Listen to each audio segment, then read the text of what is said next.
thanks. Can you guys hear? Okay, that's pretty loud. I think you'll be okay. I just want a quick show of hands here. Who here has used Unity before? Who here is pretty well versed in it? Perfect. Okay, that's good. It's an introduction to Unity class, so I'm just gonna fly through like some really simple demo levels. I'm using stuff that they're basically like Unity tutorial levels, so you can go and download the same thing at home. And it's a great way to get started, though. And one of the huge strengths of Unity as a platform is that it's pretty easy to just download something that is already running, sit down, look at the editor, and start playing with switches and flipping knobs and see what happens. And that's a great way to learn. I think it's probably one of the biggest strengths of the platform. Who here is coming from more of like an art background, maybe, and is interested in using it for art kind of stuff? Okay. Anyone thinking for the web, mobile, straight up game development? Yeah, more game development. Great. So yeah, if you have, as Kevin said, if you have questions, let me know. I'm just kind of going to do some live dev stuff here and talk through what I'm doing as much as I can and try to hit on as many different aspects of it as possible. But there's so many things to cover, I'm going to miss stuff. So if you have something you're really interested in learning about, let me know and we can talk about it a bit, or let me know at the break and I'll do something. We're going to take a little break in about 45 minutes and do a little second section. So just to start off, so what is Unity? Unity is a game engine. That in itself isn't really that new. As long as there's been video games, people have been building game engines. The thing that sort of set it apart when it first came out was just that it's more like, it's pretty much cross-platform. It's pretty much across the board now. So you can make a build to PC, Mac, console, Android, iOS. You can put it in a web player. So it makes it really versatile in that you can kind of just be developing and not really worry too much about where it's going to go until you're a bit more established, which is nice. It's also very accessible. In the past, most of the time, you're building a video game, the first thing you do is build a video game engine, which is a lot more intensive than just sort of picking up something and going. It gives you a lot of tools out of the box. It's basically like a combination of like a level editor and a development environment. You can import animations, 2D, 3D stuff, audio. There's a bunch of new tools coming out in the new version for doing like live audio mastering and some really interesting stuff like that. So basically it kind of gives you all the basic building blocks you need to get up and going making video games. It's really exploded in the last couple of years and become a very prominent game engine, and it's sort of changed the whole industry in that it's made game engines accessible. They used to be, licensing an engine could be tens to hundreds of thousands of dollars, and Unity you can kind of get a free basic version and get going right away and publish games with that. So it's nice just in that it lets you, if you want, you can kind of get into it and just play around, and there's not a huge risk. So with that, yeah, so the essentials of like a video game, you're basically working in, it's a 3D game engine as well. So even though you can do 2D things, it's still in a 3D space. You can kind of see here, this is your basic sort of scene view. You can kind of like rotate around and see what's going on. So I have some little spaceships here. This is just a demo level I downloaded from Unity. It's a tutorial level, so you can grab it yourself if you want to play around with it. What it basically looks like when you're running is something like this. Oh, I'm sort of stuck on things. But I broke it already, but you get the general idea, So that's sort of what it looks like, and if you go to this view, you can see basically the ship's not moving, you're just spawning objects and, staying still. So it's a bit of a trick there. Yeah. So even though for this one here we're using a 2D camera view, the camera is often a great place to start if you're designing games because it works hand in hand with how the game is controlled, like what kind of input you're using. So if you want to do something where you're using a mouse and you're clicking, like that needs a certain view. And if you need something that's a first-person shooter, that's a different camera view. So it's a good place to start. And Unity gives you some tools to just basically drop in a starting control and you're off to the races. So what I'm going to do here is basically just take a level that's, I'm going to change that. So this is the base one here, and it's working. You can kind of see it on the side. Sorry, the screen's really smashed here. It's just a small resolution because of the projector. But this is basically like what you're starting with. And a good place to get started is to just download a level and just start messing around with it. So the way so you can pause, oh, good timing there. So you can pause at any time, which is really nice. And the game's still running, it's just paused, which is actually like pretty amazing that you can kind of do this and you can kind of just edit it on the fly. So you can go in and look at your level and say, oh, well, this asteroid isn't quite big enough. And anyone who's familiar with sort of like 3D modeling tools or even a lot of the Photoshop stuff, anything like that will probably recognize some of this stuff.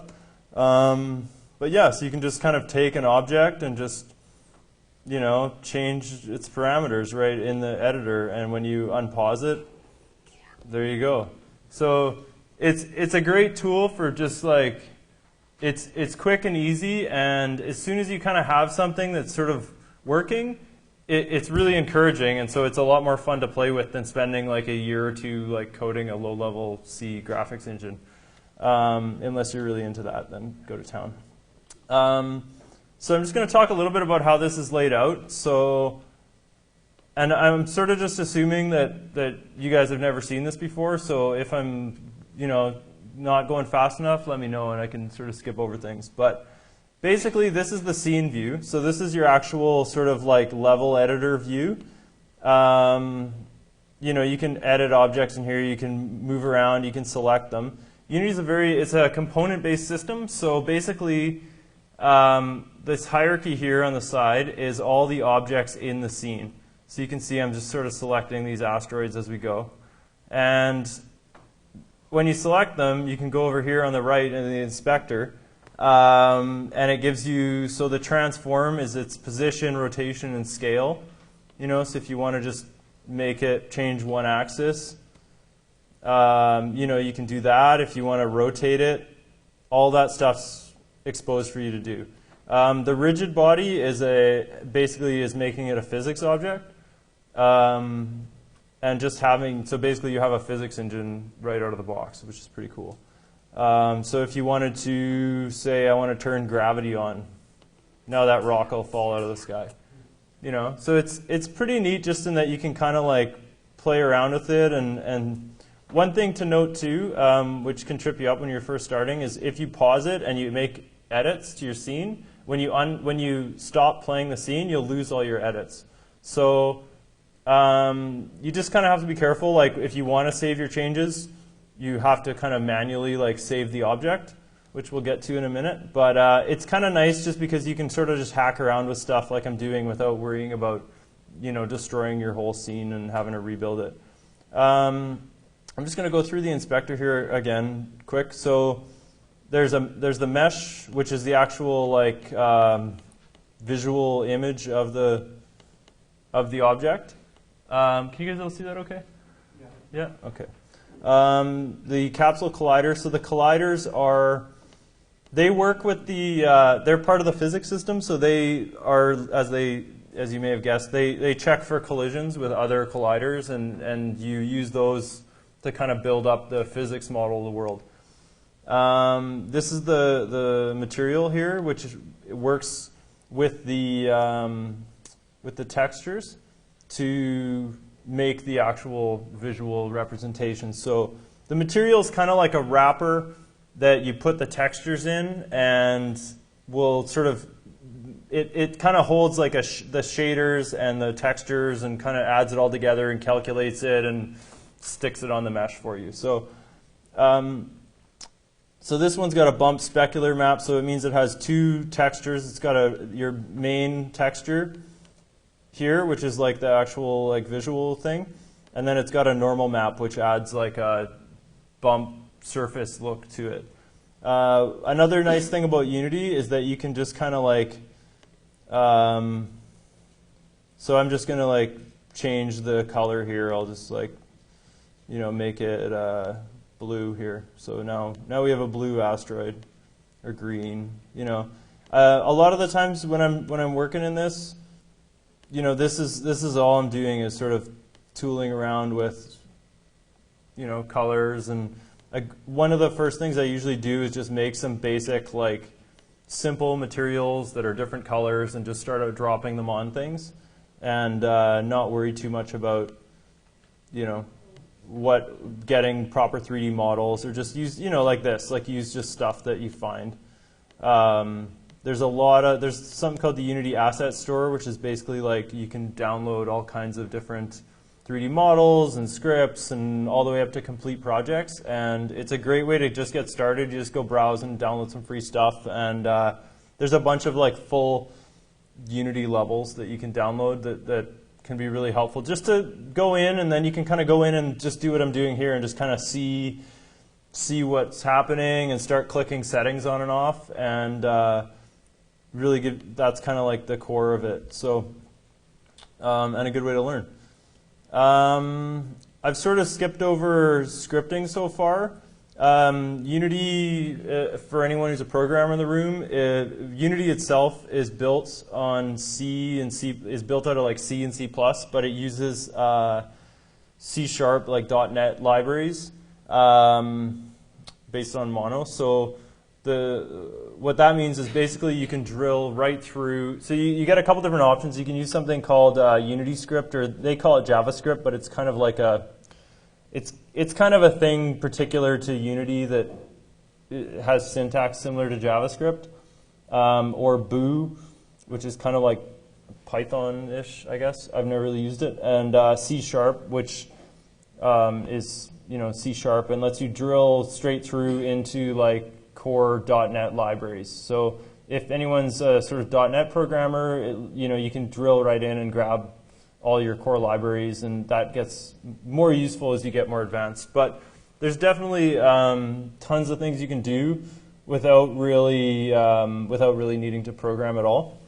So in the same way that the transform and the rigid body and everything are sort of attached to the core object, there's also scripts that you attach. So this one's got a random rotator and a destroy by contact, which I'm assuming uses the collider and checks and then destroys or we can open it up, let's see. So I'll open up the random rotator here. So the nice thing about it is that it kind of like allows you to, you can make simple little scripts, and then as you just take them and basically like attach them to the object you want. So it's a very object-oriented sort of way of working, which I don't know, I find very intuitive. Sorry, I just got to close some other junk here. So this is the entire random rotator script. It takes a float called tumble, which is just a floating point number. And when it starts, it assigns the rigid bodies the physics calculation. So it's assigning a random value to the rotation, basically. And then it's just really simple. Like it's like one thing, and oh, I lost it. Sorry. But I can take this thing here and make the tumble, like make it 0 maybe. Make it a little bigger too so we can see what's going on. So we have a nice pink asteroid here. Oh, so I guess it's already been assigned. Oh yeah, sorry, so it got assigned on start. But maybe the speed will change. No, that's probably assigned on start too. Anyway, you can kind of get the sense of like, you can kind of just, once the scripts are made, basically you can access all the variables to them without having to go back into the code, which is actually a really nice way to work. And most of the time when I'm working on stuff, like I do program, but it's definitely possible to make games without really programming, although it's helpful. But even most of the time when I'm working on stuff, what I'll do is just do all my coding up front and just leave variables outside of it that you can play with, So I'm going to take the speed here and I'm going to turn our ship speed, up to 80 here just to be silly. And you can see like instantly you're going a lot faster. So, and you can do that right in the game. I can go, okay, well that's too fast. I'm going to turn it back down. And now you're back to where you were. You can even like, I can't do it because I don't have enough hands, but you can do it while the game's running, and it'll update. I'm not very good at this game, sorry. Yeah, I don't know. Any questions? I'm sort of tearing through this pretty quick, so feel free to put up your hand or stop me if you have anything. Okay, so the other thing I haven't really touched on, I guess, is basically like it's also doing the other things to kind of pay attention to is like it's actually lighting a scene. So I can go in here and there's a couple different lights on, and you can shut the light off and see what it affects, or change the light color or direction. So the light here is actually like a little light bulb thing. So I can like, maybe I want the light to come straight down. You can just kind of rotate it and see what it does. The lightings, I think changing the lighting's a really powerful thing. And like, I have coming from a bit of a film background, it's really great to be able to, you can attach a light to something and kind of use it within, like be able to move it. There's performance limitations to how much you can move lights and stuff, but it's something to pay attention to. A lot of people just kind of like set up the scene and leave all the lighting and everything at the beginning. And you can get a lot out of just changing the lighting and changing the simple things like that. It also includes a particle system, which is really great. You can kind of see it here, maybe. There's sort of these drifting particle clouds. This has been updated in one of the newer versions of Unity, and it's like one of the most powerful features of the whole engine, I think. So I'm going to just tool around with it a bit here. So basically, this is all your settings for the particle field. You've got all your basic size and everything here. So I'm going to make these a little bigger, just like so we can see. There you go. So we got some bigger particles now. What this is saying too, where there's 2 and then 4, is it's giving you a random between 2 constants. So you could set it to like a single variable. They'll all be 4 units wide. Or you can make a curve, which is, they'll like, where's my curve editor here? I don't know where my curve editor is going. Anyway, you can use like a visual curve thing here. Or you can set random, which is nice for, you see immediately it's got a little bit of variation and it sort of feels a little bit, adding randomness to the world is a great way to make it feel much more natural. Then you can go down here, it's got all your rotation, colors, so we change the color maybe, there you go, to the red. Lifetime is how long it lasts. So make the size, speed. Emission is how many there are, so, just made a whole bunch more. Shape, etc., etc. There's tons of stuff here. Color over lifetime is really cool. I'm just going to show you this one really quick. I use it quite a bit. It's what's doing the effect. So over the lifetime of the particle, it's like changing colors along this gradient. So you can't really see it here, but maybe if I pick one like that, you'll see them like they'll spawn this color, and then they'll sort of fade off over to here. And this is really powerful for just creating like, like look at this beautiful particle field we just made in like 10 seconds.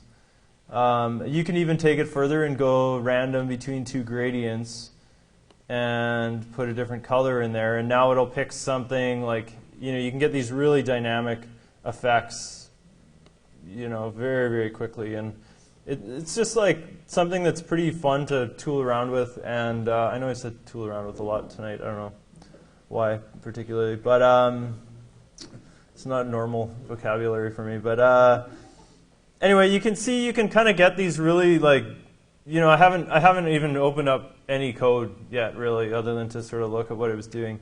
And you can kind of get these really interesting effects just by changing basic things in the game. So we can make this like let's just change this game into something else a little bit real quick here. So I'm tired of these enemies killing me, so I'm gonna like slow them all down here. Where are they? So they're in. So what they're doing here is they have this game controller, and it accepts. Okay, so I haven't touched on prefabs. So a prefab is basically like an object that you've saved is kind of a blueprint with all its pieces on it. So, for example, these asteroids, you can see down here, this is all the project stuff available. This is all the scene things in the scene. These are all like my folders for the whole project. So these are prefabs down here, these asteroids, and what that means is I can take them and drop them in the scene with all their pieces intact. And if I want to drop another one, I have another one. And this is really powerful for being able to just kind of like make some assets and then save them, and then when you need them later, you just drop them back in.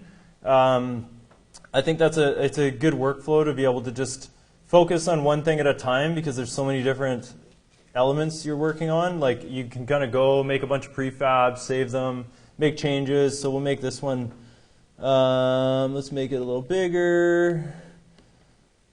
We'll make it, I don't know, different color maybe, I guess. Let's see. So I'm going to turn, this time I'm going to turn the tumble, well, let's make it fast. And speed, so let's make it like -2. Make it a little less stressful. And then I'm going to make the shader, I'm going to change the color, we'll make it pink. There we go. So then I can make a new prefab here. I'm just sort of right-clicking. Make a new prefab, and we're going to call it pink asteroid with misspelling. And now I can drop it here, and now if I want to make a new pink asteroid, I can just drop it in the scene. And the nice thing about it is they're all linked. So if I hit select here, it'll jump back to the parent prefab. So what I can do with that is I can make a bunch of them, and then I'm like, oh, I'm going to go, I'm maybe kind of tired of this pink asteroid, so I'm going to go in here and I'm going to make it like green. And it updates all the children in the scene of that prefab, which is really powerful for being able to just like, you just put stuff out there, and then you can kind of make changes later, and it updates, 20 iterations of an enemy or something. Like these asteroids, I want a bunch of green asteroids, and I want to change the color. You don't have to go through and update them one by one. The other thing you can do is then I can take those asteroids I made, and I'm going to drop them in this script here. Where is it?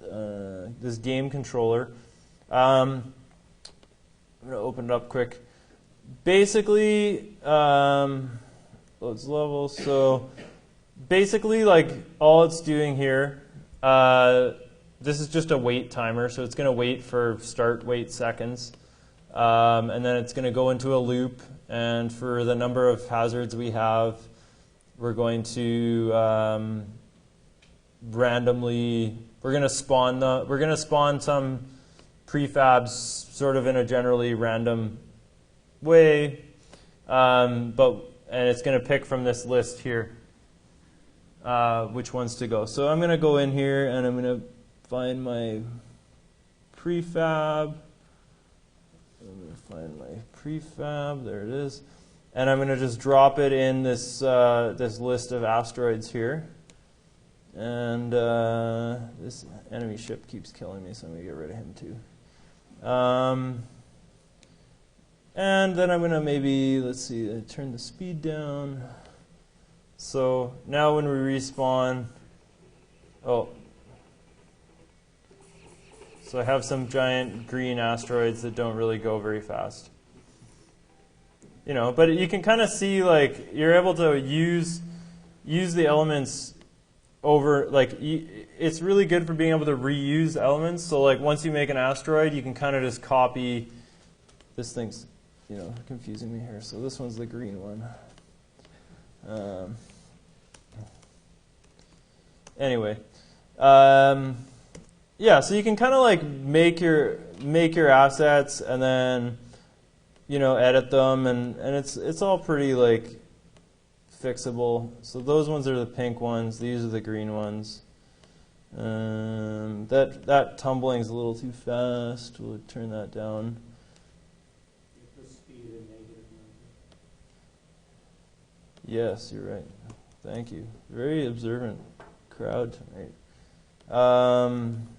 Oops. We have to tumble, so I'm going to turn the tumble down. So you can kind of see, like, you don't really have to be coding a whole bunch to be making stuff. You can kind of just grab, you know, if you want to, you're welcome to, but you know, it's kind of like a cross between a level, like it's a bit like a level editor where you can just kind of like make changes and, you know, run it right away and not really have to worry about. Okay, let's see if that's maybe working a little better. Okay, so we got our crazy particle field. We got some giant pink asteroids. We got. Oh, I still suck at it.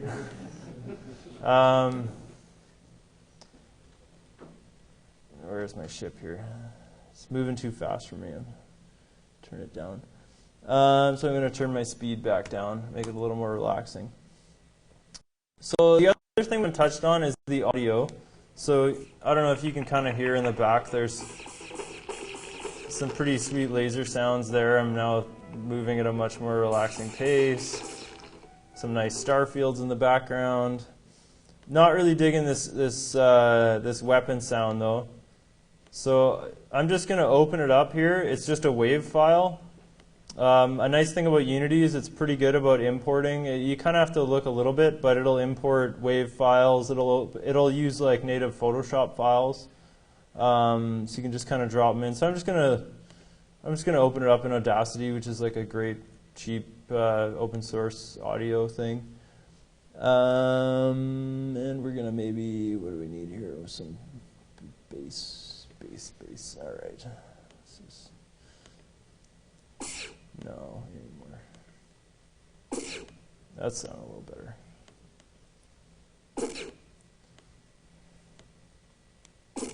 Good enough. Yeah, so I'm just gonna save this. No, I don't want to save the project. Sorry. So yeah, then I'm just going to save this back into my project. Weapon player smashed. Just export that, and we should be able to. So now we can bring it in, and so we're going to the audio source here. I'm just going to drop it in, and now we should have a new audio effect. Hopefully. You can't hear it very well, but it's going. Yeah, and so you get a bunch of settings here too. You can it has 3D audio. So you can set like the, all the spread and all the panning stuff. So you can change how far it reaches, and you won't notice it in a level like this, but it's a pretty cool feature to take advantage of. You can change the pitch. I don't know what negative pitch will do, but nothing. No. I don't know if it's shooting because I'm in this one.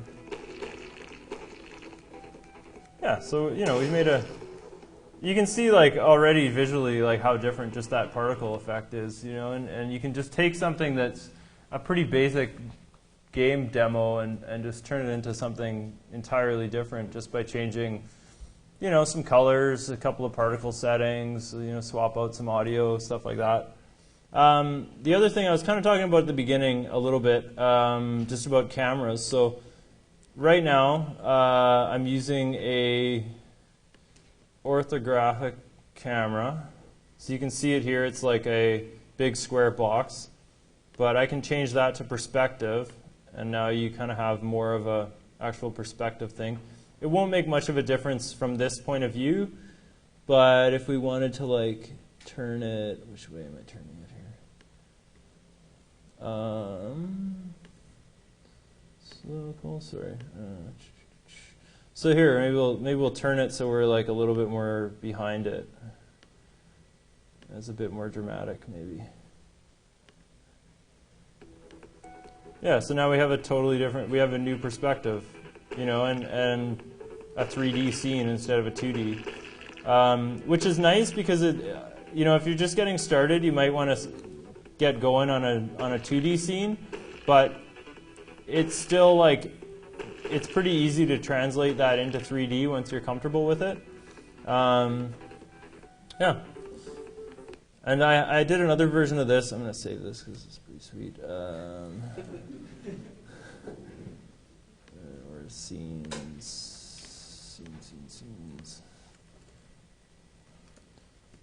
Any other questions? Well, no? I know that this isn't your scene necessarily, but how did they accomplish the animated space field with the plane in the background? How do you think that's going to go? Well, let's take a look. Well, it's just, I think it's just a texture, actually. I don't think it's animated at all. Oh, it's scrolling a little bit. Yeah, it's scrolling. But I suppose It looks like they have a script called Background Scroller.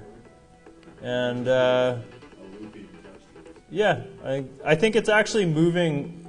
I think what it looks like it's actually doing is moving the whole texture and then like reinstantiating another one behind it. So, kind of similar to like how the whole scene's moving. Yeah, there it goes. So they're keeping the player still and you're moving the scene around it, which is pretty common in video games just because of the way the engine works. Like your coordinate system is based on sort of starting at 0 and then goes off in every direction. So let me find something. So are the shaders, can you access the shaders programmatically as well? Like if you wanted to animate, say, like a noise pattern or something? Oh yeah, there's a bunch of shaders that come with it. But yeah, you can, let me see if I can find the standard assets. So there's a bunch of, so you get all kinds of like things you can import here. I'm just importing a bunch of, there's a bunch that come with Unity, so skyboxes, there's a bunch of scripts that are handy, physics, shaders is here somewhere. Tessellation shaders, tune shading, trees, light flares, tons of stuff. You can program your own shaders. Yeah, you can drill down all the way and basically go straight through to making your own shaders, yeah. I'm going to see if I can just import some here. But yeah, as I said, you can if you want, you can write your own shaders all the way down. There's a lot that are like, so they have an asset store, which is like many stores, but they have a lot of good free stuff on here and a lot of cheap, like, so this is it right here, Top One Space Project. This 2D platformer one's pretty good. Sample assets. These are all things made by Unity that they let you use. And it's a great way to get started. So, you know, if you want, even you could go in and see what shaders there are. You know, so there's like tons of stuff for $5 or $10. Blur shaders, ghost, X-rays, foliage, like planet shaders, whatever, you know. But yeah, you can drill right in and write them if you want. Yeah. Anyone have any other questions? Or? I have a quick question. Yeah. How tasking is the program in the system? Like how heavy on the machinery is? It's somewhat, you know, it depends how much you have running in it as well. You know, I would say it's similar to something like Photoshop or any sort of, you know, editing system. Like it's not, I don't find it to be super heavy. Like you're able to run the game, you know, from the editor, and this isn't a super new laptop, you know. It is, you know, you do need kind of a decent machine because you're doing 3D graphics and whatever, but you know, it's pretty accessible, and especially if you're not doing anything super crazy graphically, it's not too bad. The editor itself's pretty lightweight, and it's actually pretty interesting. Just on a quick aside, you can go in and they've written the editor in. I think it's in Unity script. I'm not sure if it's a Unity script or C#, but anyway, they've written the editor in basically like language that you can access, so you can go in and extend the editor yourself if you want to, and build custom accessors. So like a good example is the particle thing. It's got all these fancy random curve things. You can go in and add all that to your own scripts if you want to. Yeah. Any other questions? Got a couple more minutes here before we're going to take a break. So. What if you build something in Maya? Can you import that in there? Like if I had an animation that I built in Maya, how much of that can I bring in? How would you do that? Okay. Yeah, you absolutely can. You can bring in the model. So that's what these are here. This is the actual 3D model thing here, and you basically just do an import, and it'll bring in. I don't know what these are. These are in FBX. It uses FBX natively. If you have Maya installed, it'll compile them to. You can bring in the actual like MB Maya file, and it'll convert it to FBX for you internally.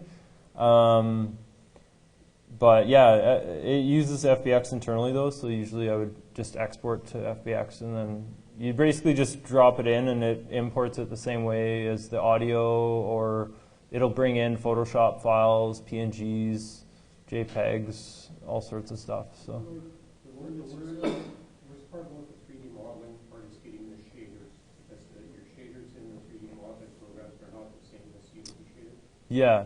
So you have to realize that you're going to have some work to do when you can do your shaders. Yeah, the biggest transition, I think my mic, I don't know, the mic might have gone off. The biggest thing I noticed going from 3D modeling to Unity is that it really prefers to have a clean mesh. So if you have objects that are intersecting, are the batteries dying? Yeah, probably. Here you go. It might be this one. Oh, that one's good. Okay. Anyway, the biggest thing is just you kind of have to have like a clean mesh. Like, I don't know, you can kind of see, especially in older games, they do that like kind of low poly modeling where everything is one mesh without any seams. Unity kind of has problems if you, there you go. My voice is so much more booming now. It has problems if you sort of have an object and you have another object intersected with it. Like most of the 3D modeling programs won't care. But yeah, Unity will sort of fritz on it. Also, like as he said, you kind of have to you have to basically like do a UV map, and you know, you can't kind of have like different shaders on every single object. Although in the next version of Unity coming out sometime pretty soon. They're moving to more of like a physical-based shader model, and you're going to be able to do a little bit more of that. I'm not exactly sure what, but they're bringing in a whole bunch of like really high-end lighting and rendering stuff. So it'll be probably a lot closer to what you're used to in Maya. So you'd have to rebuild the shaders and the lighting and all that in Unity. Yeah, the models and the animation will come in, but you kind of have to package them up for Unity. Like, yeah, you have to UV map them, and yeah, the shaders the shaders are a little different too. So you can't use all the sort of 27 fancy layers you're used to. It supports normal maps, specular maps, a few other bump maps, a few others, but for the most part, it's like a sort of flat color and maybe one or two other layers, just because it's computationally a lot harder on the system. So, yeah, any other questions, sir? No? I have a question. Yeah. Do you know much about the input controls for Unity? In what way?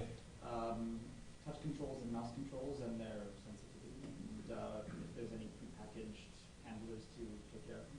Yeah, for the most part, touch controls, I haven't worked with them in a while, but I'm pretty sure they basically like actually will default to a mouse. Like you can call on touch, and you basically, the way you do it is you put in a collider, and then when you click on the game view, you do a raycast straight down. So yeah, you can, the mouse controls and stuff are pretty like pretty standard, and there's lots of examples you can find of using them. So basically it'll do like you click it and it'll do a raycast through the scene and tell you if it hit something and kind of go from there. So, and if you want to get really fancy with it, you can build plugins where you can bring in pretty much anything like C, Java, whatever basically.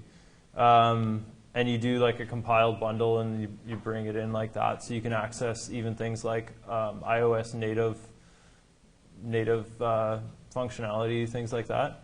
Does it not have bridges to the iOS native functions and Android native functions? It does. You kind of have to do a little bit of package. Like you kind of have to do a bit of it yourself. But yeah, it does though. So yeah. Yeah, I think I covered all the basic stuff. Is there any particular like aspect of this you guys would like to sort of look a little more closely at, or I'm flying through this, so I'm definitely skipping over things. When like the texture, whatever for the backgrounds, the scrolling background, how do you ensure that when you're making that background, you want it to look a certain way, but when they put it on there, how do you ensure that it looks the way that the artist wanted it to look, like with the dimensions and stuff like that?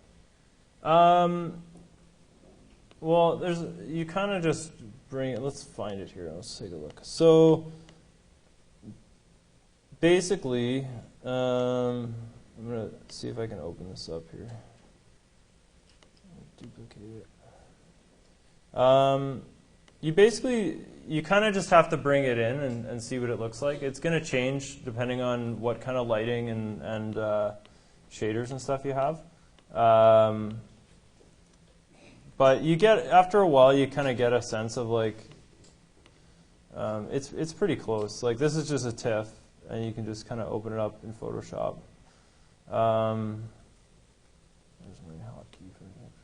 Sort of the impression that I was getting was like doing it in an external program and then bringing it over, or something like that. Yeah. So for like a 2D texture like this, you'd do it in something like Photoshop, and then you could bring in the actual like Photoshop file and just drop it on there and make changes. So I just loaded this one up. I'm going to if I can. What's going on here? Just make another layer. We'll draw on it a little bit. So I'm gonna like, you know, make some nice arts, and then I'm gonna save it. And then when you go back into here, there you go. So you can just drop it on and sort of take a look at it. So yeah, so you're editing in it, but it'll update like really quick. So you can kind of just play around with it, and you know, it's like, oh well, the brightness isn't part of it's just getting you know, what is part of the, you know, which part is sort of Unity's and which part is you know, Photoshop or something. But for the most part, you know, if you make it like what you wanted it to look like in Photoshop and just import it, it's pretty good for the 2D stuff, especially. You just set the lighting. It just has to do with the lighting and how much lighting you're doing with it. But there, I just cranked up the contrast and stuff, and you can see it update right away. So it's a pretty quick turnaround, and that's something I'm trying to like. I kind of keep coming back to, I guess, is I think one of the biggest strengths of Unity as a game engine is that, you know, even compared to something like a level editor in StarCraft or something, where it sort of boots up the whole process and, you know, it takes a couple minutes to test, you can really make like very quick changes and update things, and just, you know, you can see me, I'm just mucking around with everything in the scene in like 40 minutes. You know, and it shows up right away in the editor, and you know, you can see how much we've beautified this scene. Yeah, and so it's just kind of a bit of like trial and error, and just kind of like, you know, see how people are doing it, and you know, kind of go from there. That's one reason, though, I definitely recommend like open up a template scene like this and just start making changes to things and see what happens. So for this one, they're using an unlit texture shader, so it's going to bring in the shader, like it's going to bring in the texture. It's not applying any lighting to it or anything. If I went in and made it like a, you know, even like a diffuse shader, so now the lighting is affecting it, and I can sort of add additional color. One thing I like to do actually a lot is I'll just make black and white textures, and then I'll set different materials in Unity, and just use the same texture and make different colors of them. And you can just change it with this or change it with code or whatever. So yeah, it depends what the effect you're trying to get. You know, if you want 2D stuff that looks like the 2D stuff in Photoshop, there's a way to do that. And the more lighting you add to it, though, the more you kind of have to finagle it. So I think it's probably a good time to take a little break. And yeah, we'll just take a couple minutes, and snacks are on Kevin. So yeah. So we'll reconvene in about 10 minutes or so. As I said, washroom's down the hall, and there's food.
somewhere Sure. in there.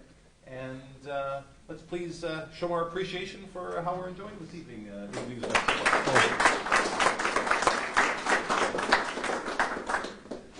Thanks, guys. So I'm going to try to cover two things quickly here. We got about half an hour, which is not a ton of time. But I had somebody ask me about input, which I sort of glossed over. So I'm going to set up like a really simple just input controller, so you guys can kind of get an idea of how that works. And then I'm going to go into some more of the advanced animation tools and show you some of the cool things they're doing there. So all I've got here is a blank scene. This is if you just create a new scene. Well, I added a cube and I added the plane. But so there's your blank scene. Yeah, pretty simple. Added a cube, added a plane. I'm going to throw a light in here somewhere. There's our light. All right. You can see already it's pretty nice. And then I'm going to make this cube drive around a little bit. I'm going to put some other stuff here too, just so we have some point of reference, so we can have some obstacles, I guess. There. Make bigger ones. Just gonna duplicate that. Okay, just so we have something to see. So this is going to be our little player cube, and this is going to be the beginning of a game we're making here. So basically, the way you make it move is you make a script and you add it to the object. And I'm not sure why it's doing that, but it's re-importing everything. And then, so let's see if I can go in here. So all the input settings are currently grayed out. Okay. So the way you set up input in this, there's sort of a unity level between the keyboard or mouse or whatever and your players. So if you go into the project settings and input, these are all your inputs that are set up. So this is your horizontal and vertical axis. These are some buttons to do different things. Like jump is mapped to spacebar right now, and it has a certain amount of. These are just like configurations of the button. So how long does it hit for, and the decay and stuff like that. But anyway, so we go into this little move script. And this is what an empty script looks like. And we're going to go make some public float. Horizontal speed. I'll just do speed here. Just keep it simple. And I'm going to set a default value. 5, say. And then basically, what you're doing is you go, let's see if I remember how to do this,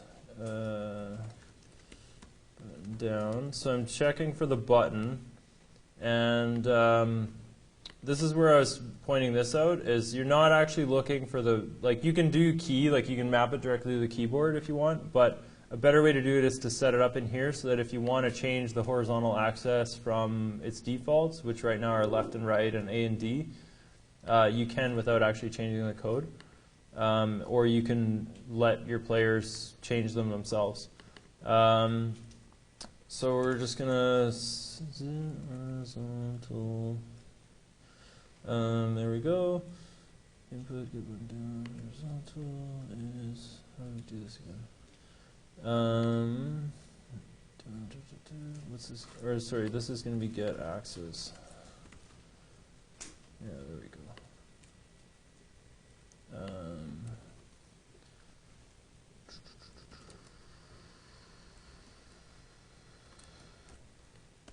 So the update loop is basically it's going to get called every frame and is your main driver here.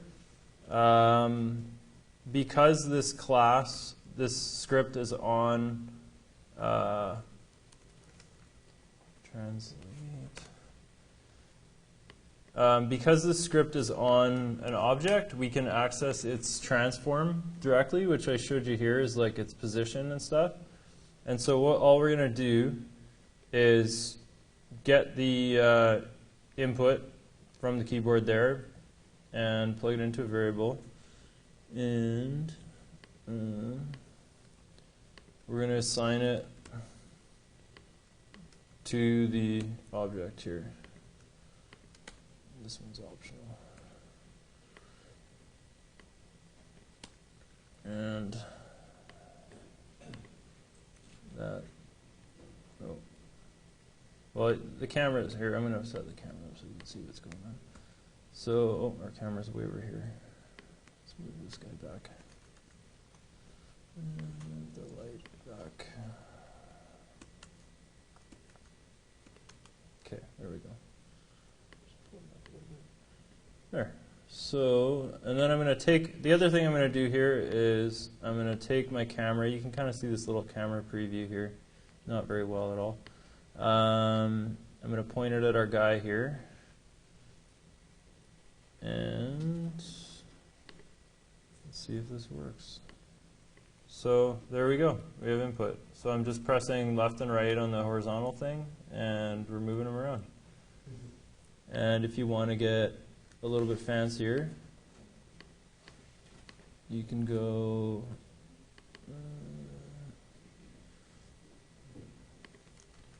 another one.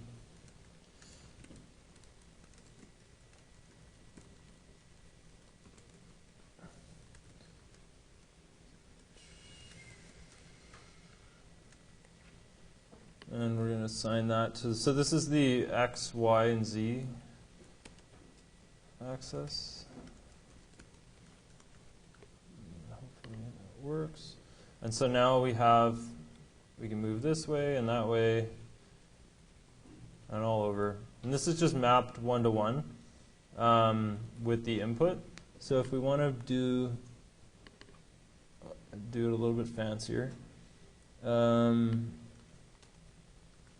we can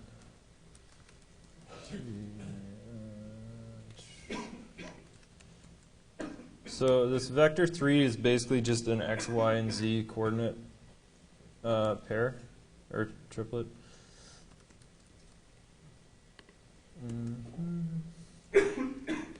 Do the same, which is what's getting plugged in here. So we should be able to just do this here. And then the other thing we're going to do,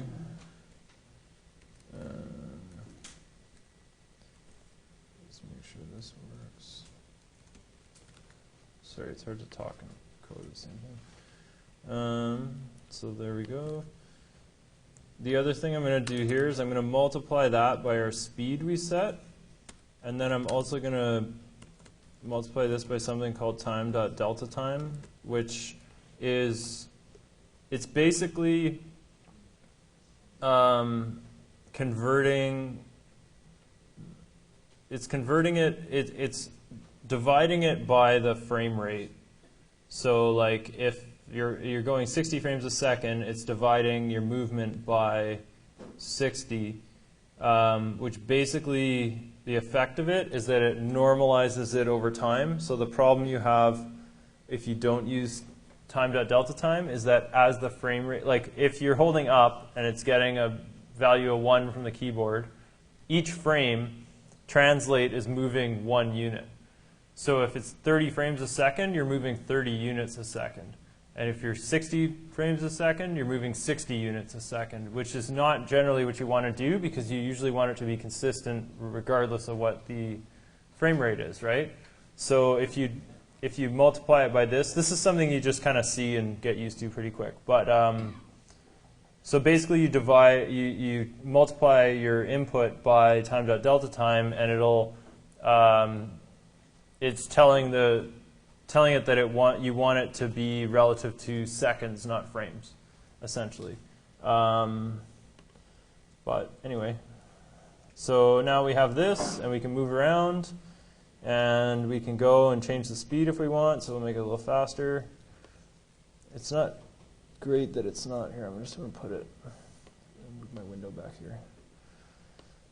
Yeah, so we can actually be driving it around and like speed it up like while we're driving it almost. Which is a great way, like what I usually do is just kind of guess at what a good default value would be, and then you just do it here and save it. And then, you stop it, loses it, so you update, and there you go, you have movement. So that's basically like really like the most basic movement you can get, but you can see how fast this can become a game, and if you add a couple of obstacles maybe. Where's this cube here? Oops, sorry, my scene view. Cube. So we'll add a couple more other cubes. Make a little obstacle course.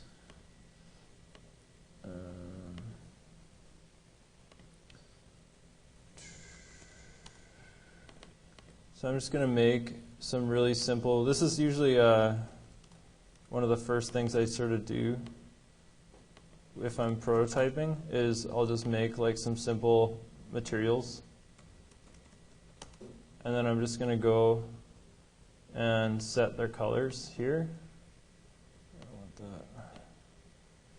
So I have a blue material, I have a green material, I have a red material, and then you just drop them on things. Bloop. And oh, we're still running too, so there you go. You have a game of dodging the green block.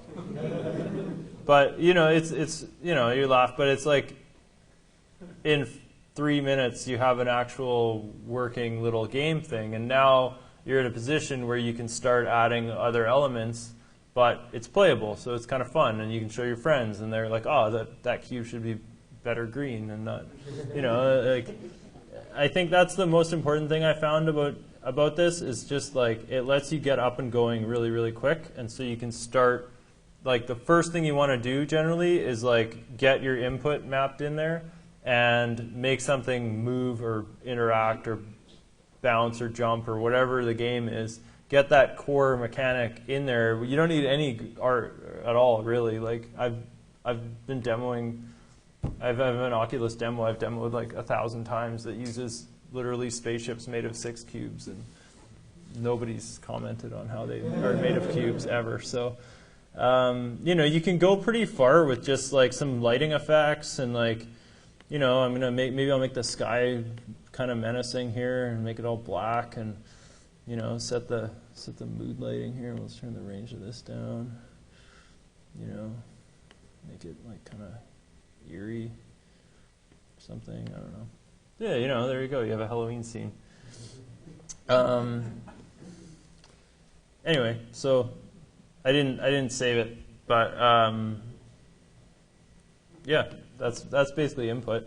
And then I'm going to jump right ahead here into some of these. You can download these. These are the Mechanim. Mechanim's the sort of new animation system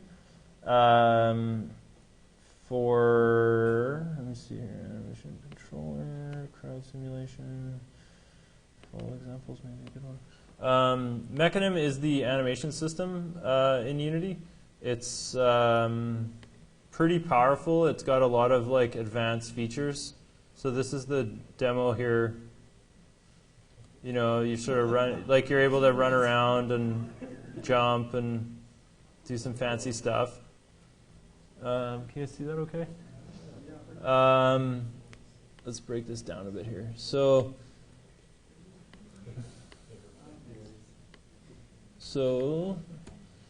but the way this is doing this is probably of interest to some of the 3D students in the room. He's got, let me just find the character here. So there's 2 components to the animator. There's an animation controller, and there's the animation clips. And so, let's see if I can remember how these are doing this. So these are all your animation clips, which are kind of ugly. Like they've been exported from something or other. So you can see it's like basic curve editor stuff, though, right? Like all your normal animation curve things. Animator.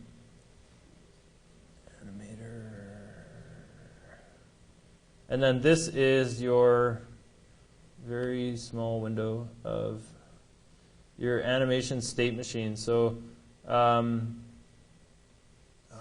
come on.